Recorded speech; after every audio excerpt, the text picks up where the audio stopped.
avec Jérôme de partager ces chants. Alors vous êtes chez vous, c'est vrai, mais vous avez toujours vos mains avec vous, vos pieds, et on peut battre le rythme ensemble.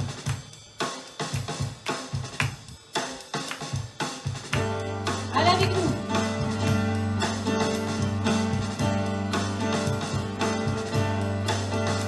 Un chant s'élève,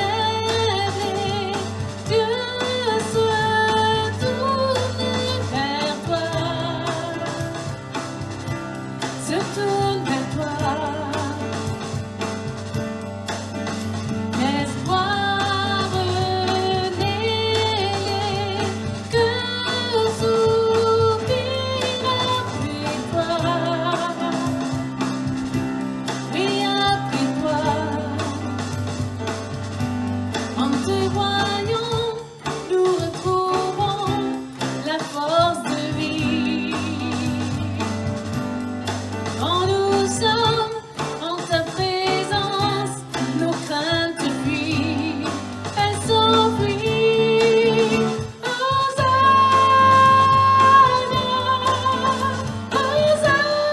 Hosanna, Dieu le roi, le sauveur, à toi la gloire et l'honneur. Hosanna, Hosanna, nous t'accueillons parmi nous, sois le bienvenu, ô Jésus. Entends le son des cœurs qui reviennent à toi, reviennent à toi. Dans ton royaume, les vies brisées sont restaurées, sont restaurées. En te voyant, nous retrouvons la force de vie. Quand nous sommes en ta présence, nos craintes fuient, elles s'enfuient. Hosanna, Hosanna, Dieu le roi, le sauveur, à toi la gloire et l'honneur.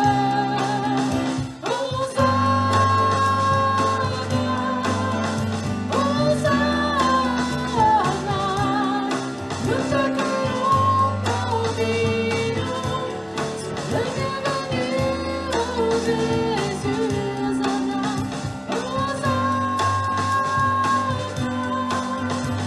Hosanna, Hosanna, nous t'accueillons parmi nous, sois le bienvenu, ô Jésus.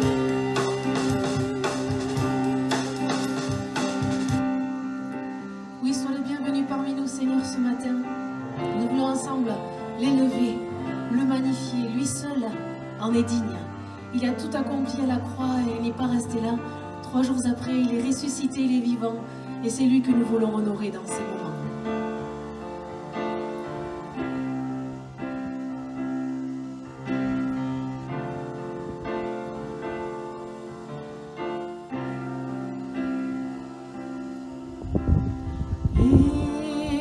Élevé à la droite de Dieu, couronné de 1000 couronnes,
toutes les nations d'un seul cœur avec les milliers d'anges entonneront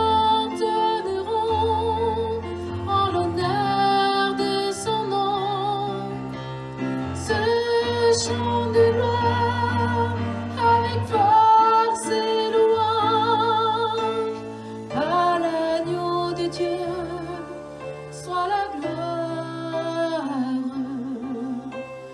à l'agneau de Dieu la victoire,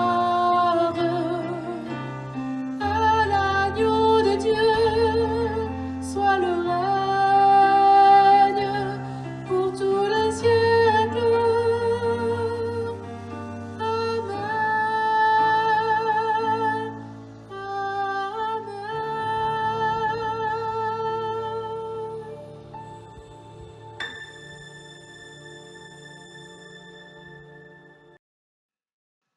Bonjour, je suis heureux d'être là avec vous pour partager la parole de Dieu.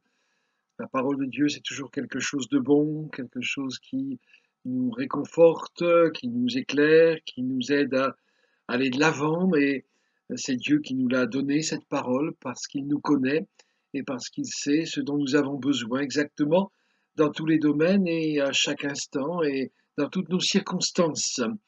Alors aujourd'hui, nous allons parler des fardeaux que nous pouvons avoir sur les épaules, des poids qui peuvent peser sur nos cœurs, sur nos vies.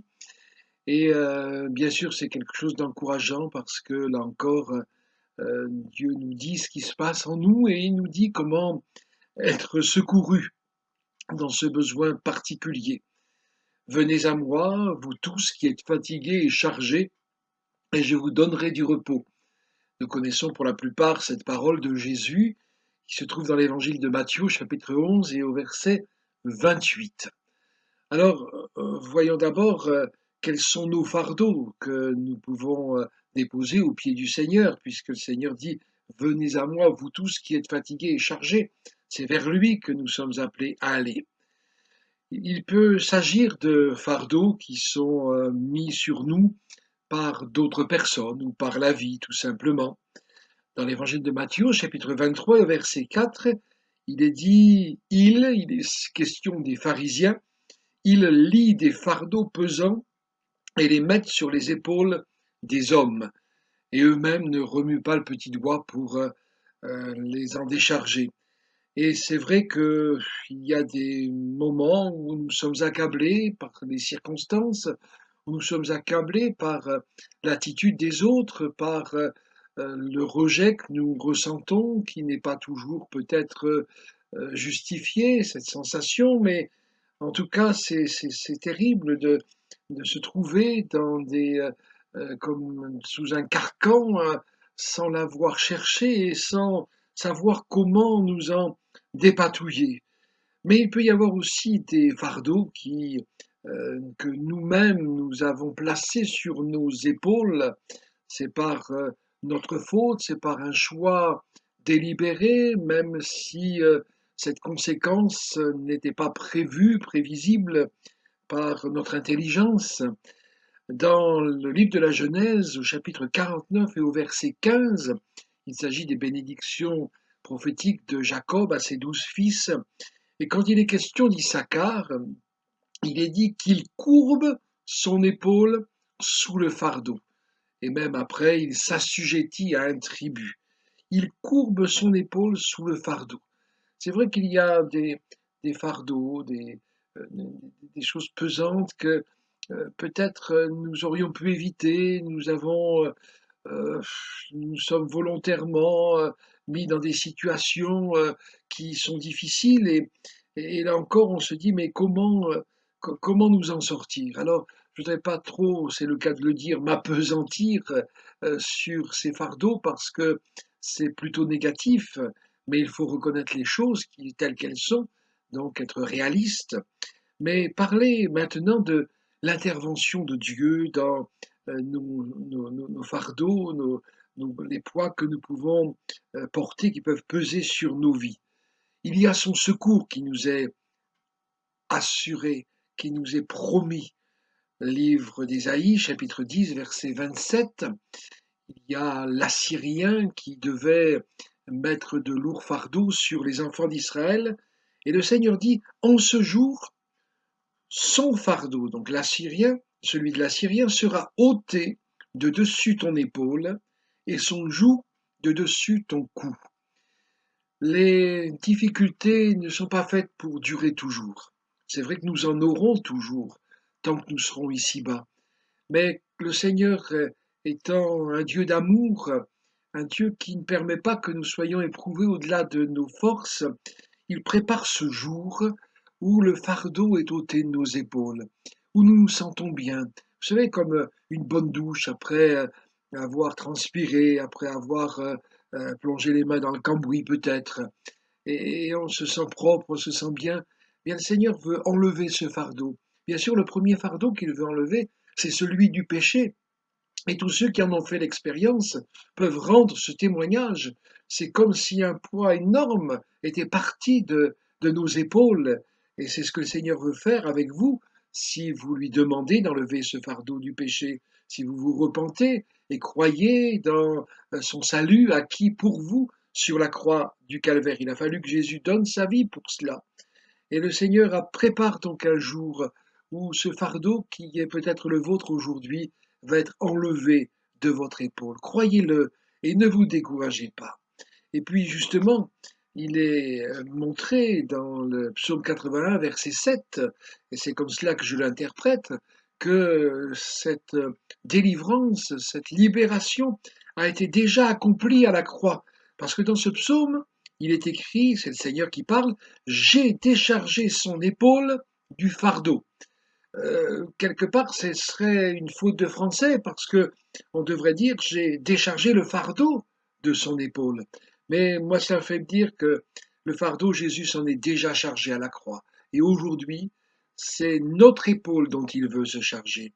Il veut se charger de ton épaule, il veut s'occuper de ton épaule, afin que ce fardeau qu'il a déjà porté sur la croix ne t'écrase plus. Viens là encore vers lui et fais-lui confiance. La Bible nous montre bien sûr notre responsabilité parce que Dieu fait ce que nous ne pouvons pas faire, mais ce qui est de notre responsabilité, il ne fera jamais à notre place. La première des responsabilités, c'est de rejeter les fardeaux, de ne pas les accepter comme une fatalité, ne pas nous soumettre à ces fardeaux. Hébreux chapitre 12, verset 1, rejetons tout fardeau et le péché qui nous enveloppe si facilement. Vous allez dire, mais il y a des choses, c'est plus fort que moi, je n'y arrive pas. Bien, avec le secours de Dieu, moi je peux dire par expérience et avec la parole de Dieu que c'est possible. Donc comptez sur le secours de Dieu. Venez chercher le secours de Dieu, mais rejetez ces fardeaux. Et puis les fardeaux peut-être que nous avons placés sur les autres, nous sommes appelés aussi à les enlever. Il est question dans le livre d'Ésaïe au chapitre 58 du jeûne auquel le Seigneur prend plaisir. Et au verset 6, il est écrit « Détache les chaînes de la méchanceté, dénoue les liens de la servitude, renvoie libres les opprimés et que l'on rompe toute espèce de joug. » C'est vrai que le Seigneur veut nous voir agir concrètement avant de nous approcher de lui et de dire avec peut-être légèreté, sans réfléchir plus, sans approfondir la chose. Seigneur, je me place devant toi, je viens dans la prière. Seigneur dit oui, oui, c'est bien de venir dans la prière. Et c'est une arme extraordinaire que le Seigneur nous a donnée. Mais avant cela, nous avons besoin de prendre soin des autres et de rompre ces jougs que nous avons pu placer sur eux. Et puis, une troisième responsabilité, c'est de rester libre. Jésus nous a acquis la liberté en mourant sur la croix du Calvaire. Il a ouvert les portes de nos prisons.